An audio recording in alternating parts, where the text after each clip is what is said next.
What's up, Membird Nation? I'm your host, Harry Brownstar. Let's get right into the news. My beard doesn't have a point, though, so I can't be Keemstar. One day I hope I can be, though. I would like to have a beard that points just like his so I can bash my bird's head again to the point of my beard.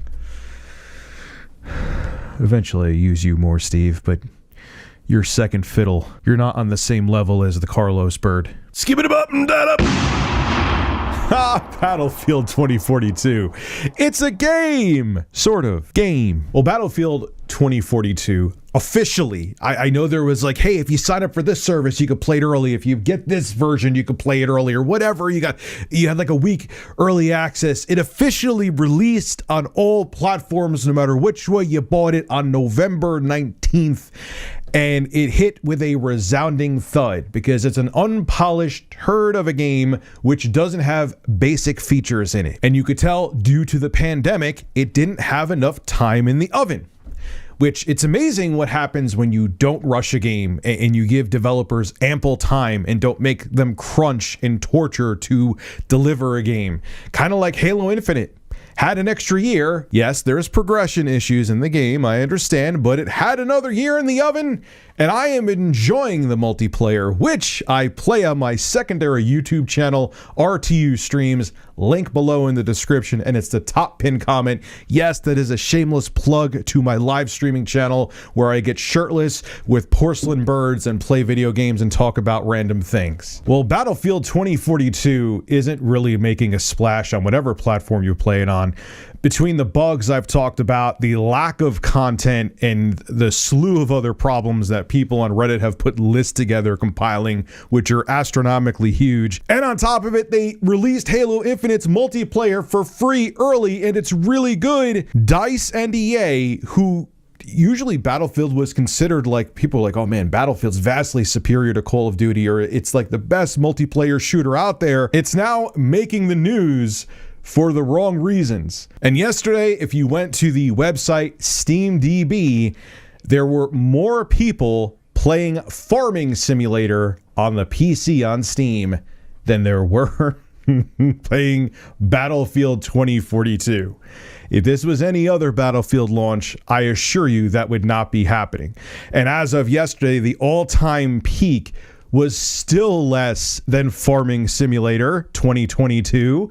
There was 397 people at an all-time peak within the past 9 days playing Battlefield 2042. This was as of yesterday. And Farming Simulator 2022 in the past 6 days had a peak of 105,636 players. So it had more peak players at the same concurrent players than Battlefield 2042, a farming simulator. Not saying it's a bad game. I'm sure it's actually one of those relaxing, fun games, but you would think a brand new shooter from DICE and EA that just came out, especially with the Battlefield name on it, would be doing a little bit of better numbers. Now, keep in mind, I just talked about a few days ago that Battlefield 2042 is one of the worst user-reviewed games in Steam history, with a laundry list of issues and missing features in the game. It's absolutely disastrous.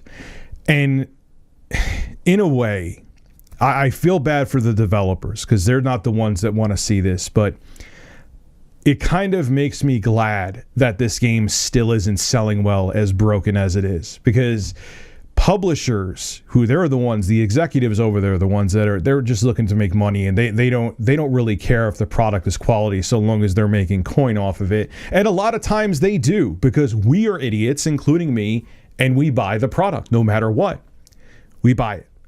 And that's why they're like, we could just release rushed garbage. We could make the developers crunch, stay away from their families, be miserable. And in the end, they're rewarded with a game that now the losers on the internet, which is the village idiots, which is the minority, not the majority, but still they're there, can now send nasty direct messages to them and threaten them.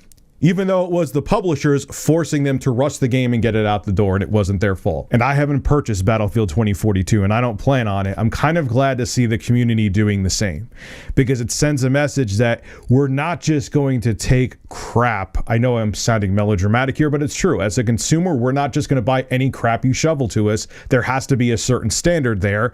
And on the flip side, like I said before, people spoke up about the way they thought that Halo Infinite looked. They developed it for another year, and it's a night and day difference, and it's a fantastic multiplayer experience. Flaws it has still, but nonetheless, it's still a hell of a lot of fun. So this is hopefully a lesson learned for EA. Just because it has Battlefield attached to it, we're not going to take any horrible crap you give us, and a game needs to meet a certain standard for the consumer to buy it. Deal with it, EA. And DICE, I am sure that EA pressured you to get this game out underdeveloped and unfinished, and on behalf of them, I apologize to you. Developers deserve better. This is Rich of Review Tech USA signing out. Have a good one.